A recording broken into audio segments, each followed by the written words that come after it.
Você conhece Nick Cannon? Sabe quem ele é? Provavelmente não, sorte sua, mas infelizmente hoje você vai conhecer. Bom, segundo a Wikipedia, ele é um cantor, compositor, produtor, diretor, apresentador, escritor, comediante, ator, DJ e empresário e rapper americano. E ele também foi apresentador do programa America's Got Talent, além de ter sido casado com a Mariah Carey de 2008 a 2016. Mas nada disso realmente importa aqui, porque afinal de contas, a única coisa relevante sobre a carreira dele é o fato de que ele apresentava um podcast chamado Cannon's Class, onde ele fez um discurso supremacista inacreditável. Bom, muito melhor do que explicar é mostrar mesmo. Confere aí, com seus próprios olhos. Then let's go to what it really is then. When we talk about the power of melanated people, when we talk about who we really are as guys and understanding that our melanin is so powerful and it connects us in a way that the reason why they fear black, the reason why they fear is because the lack that they have of it. So then when you see what, Dr. Francis C. Welsing talked about is that fear in that just genetic annihilation, that deficiency of when you have a person that has the lack of pigment, the lack of melanin, that they know that they will be annihilated. So therefore, however they got the power, they have the lack of compassion. That melanin comes with compassion. Melanin comes with soul. That we call it soul. We soul brothers and sisters. That's the melanin that connects us. So the people that don't have it are a little, and I'm gonna say this carefully, are a little less, and where the term actually comes from, because I'm bringing it all the way back around to Minister Farrakhan, to where they may not have the compassion or the when they were sent to the mountains of Caucasus, when they didn't have the power of the sun, that the sun then started to deteriorate them. So then they're acting out of fear, they're acting out of low self-esteem, they're acting out of a deficiency. So therefore, the only way that they can act is evil. The only way they have to rob, steal, rape, kill, and fight or flight, in order to survive. Exactly. So then these people who didn't have what we had, and when I say we, I speak of the melanated people. Right. They had to be savages. They had to be barbaric. Because they're in these Nordic mountains. They're in these rough, torrential environments. So they're acting as animals. Right. So they're the ones that are actually closer to animals. They're the ones that are actually the true savages. And then they built up such this I don't want to say warrior, but they built up such this conquering barbaric mentality. Você não tá alucinando, você não entrou em uma realidade paralela, não. Você realmente viu dois negros em um podcast conversando sobre os poderes da melanina e sobre como brancos são deficientes, são animais selvagens, são pessoas sem compaixão, sobre como eles roubaram e oprimiram negros porque, na verdade, eles têm inveja e eles temem os negros porque eles sabem que os negros têm esses poderes, essas coisas que os brancos não têm. E aí ele fez essa comparação com os nórdicos, né, para falar que realmente os brancos é que são selvagens. Enfim, coisas bastante absurdas. É um discurso que eu não tenho como não falar, né? Imagina qual seria a repercussão se você tivesse hoje, em pleno 2020, um podcast com dois brancos do mainstream, né? Ator, rapper, cantor e mais um monte de coisa, dois brancos conversando sobre como negros são animais, usando de exemplo uma civilização africana, canibal, sei lá, para falar, olha só aqueles caras, eles são animais, e generalizando a raça inteira com base nisso, e falando, cara, todos esses absurdos. Isso aqui é um claríssimo discurso supremacista, racista pra caramba. Assim, não deixa nenhum vestígio de dúvida. Não tem nada ali que você possa pensar, não, mas talvez Se você interpretar dessa forma, não tem como ser mais claro. Eu tenho certeza que se você em algum momento da sua vida já acompanhou esse discurso, essa narrativa progressista do movimento negro,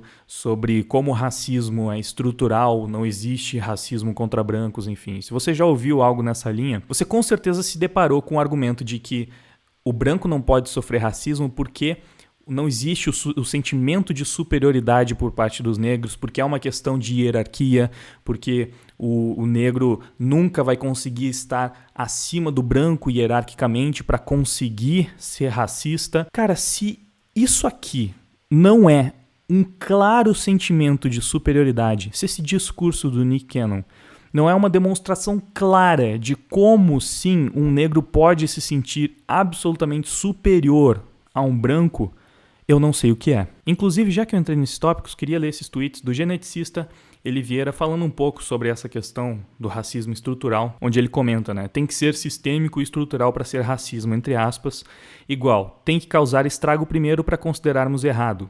E só por coincidência, a nova definição permite o racismo do bem praticado com entusiasmo pelos próprios ativistas que querem mudar o dicionário. Bem conveniente, né? A Libéria tem a cláusula negra em sua Constituição, que proíbe pessoas não negras de serem cidadãs do país. Parece bem sistemático e estrutural. Mugabe perseguiu agricultores de origem europeia no Zimbábue. A consequência econômica foi tão tremenda que ele voltou atrás. Procure ativistas antirracistas chamando essas coisas de racismo, apesar da conformidade delas com a própria definição que estão tentando impor a todos nós com seu dicionário da nova língua. E eu trouxe isso aqui basicamente para ilustrar como mesmo se a gente tentar pegar a definição nova de racismo, a que a esquerda, os progressistas estão tentando emplacar, ainda assim o branco pode sim ser vítima.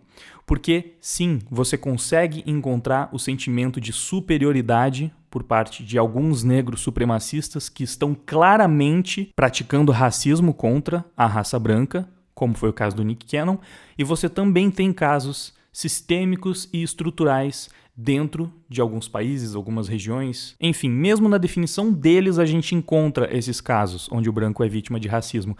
E ainda assim eles não aceitam de forma nenhuma isso. Por quê?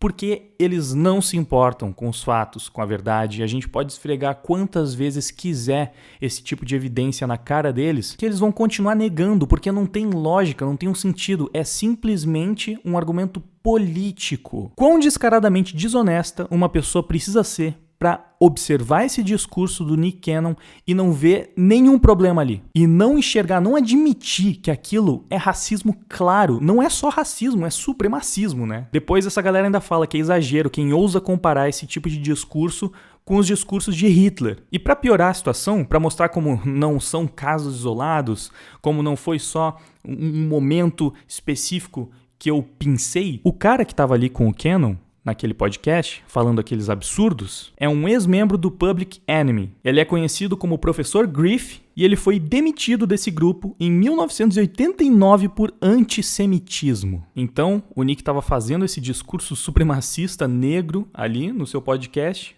com outro negro antissemita. Nossa, mas que curioso, negro antissemita, como é que pode? Isso existe? Sim, existe. Na thread que eu fiz no Twitter mostrando esses casos onde brancos sofrem racismo, afinal, judeus são brancos, né? Eu coloquei também esse vídeo onde uma mulher negra fala com todas as letras, fala claramente que ela odeia judeus. Para um judeu, apontando o dedo do meio para ele. You been in there stinking and sweating all day. Suck my dick, Jew. You got this on camera? You got that on camera? Yeah. Suck my dick, Jew. I don't like Jews. I hate Jews. I hate Jews. I hate Jews. Suck my dick. Suck my dick.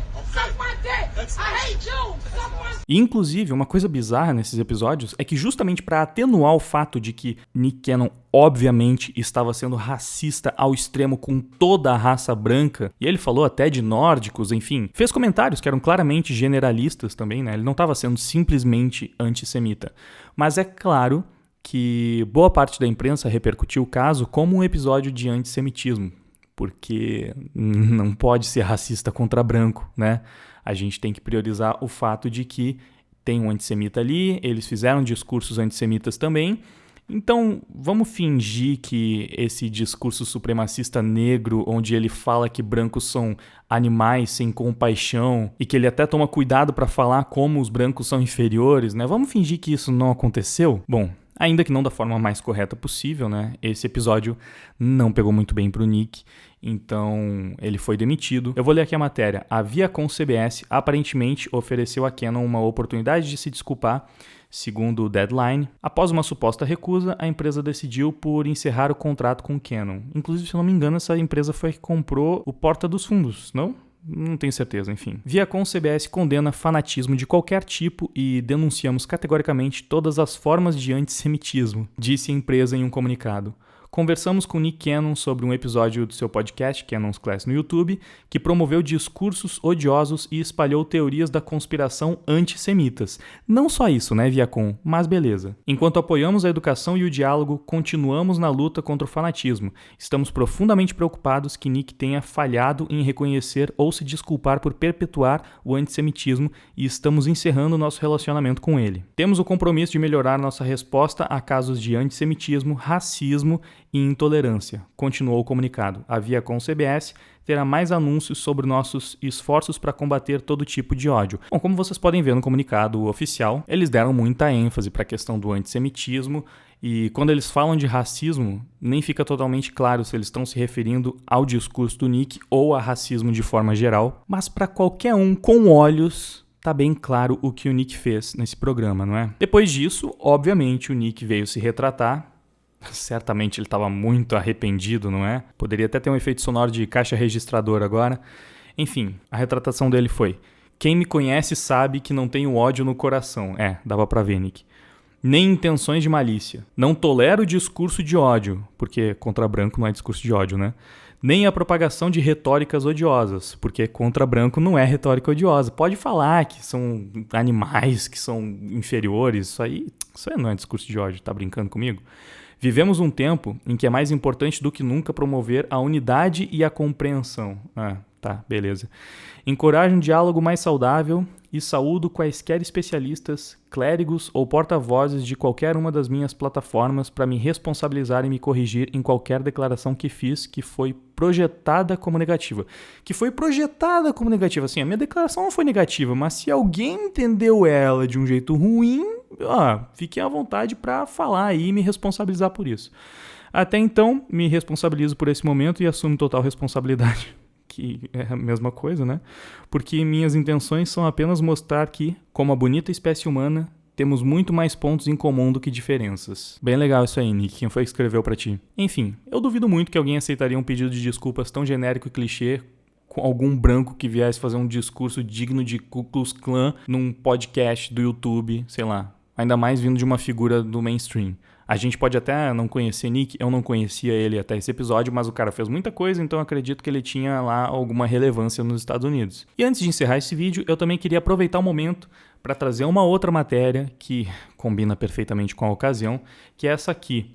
Líder do Black Lives Matter no Canadá chama brancos de sub-raça e diz que são geneticamente defeituosos. E ali embaixo tem o link para a matéria original em inglês, e aí, enfim, se você quiser, você pesquisa, você procura. Tem os links, tem os textos, é só escrever essas coisas no Google, não é difícil de achar isso. Eu não coloco esse tipo de link externo na descrição do vídeo, principalmente quando vem da gringa, porque pode cortar o alcance do vídeo e eu não quero, então, enfim, você consegue pesquisar usando as informações que passaram na tela. Bom, preciso falar mais alguma coisa?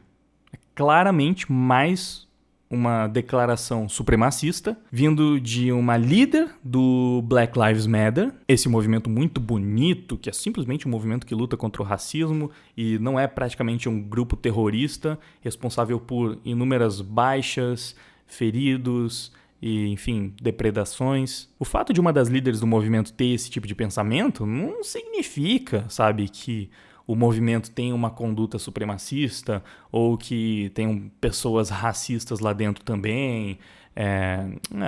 São só casos isolados, é sempre caso isolado. Na dúvida, essa é a desculpa. São casos isolados, a gente não pode usar isso como parâmetro. E daí? Que cada vez mais a gente está vendo negros muito influentes, né, e ativos numa militância política e ideológica em pautas sociais, pregando claramente discursos antissemitas e racistas mesmo, discursos supremacistas. E daí? E daí? Isso não é indicativo de nada, isso é caso isolado, isso não é racismo porque branco não sofre racismo.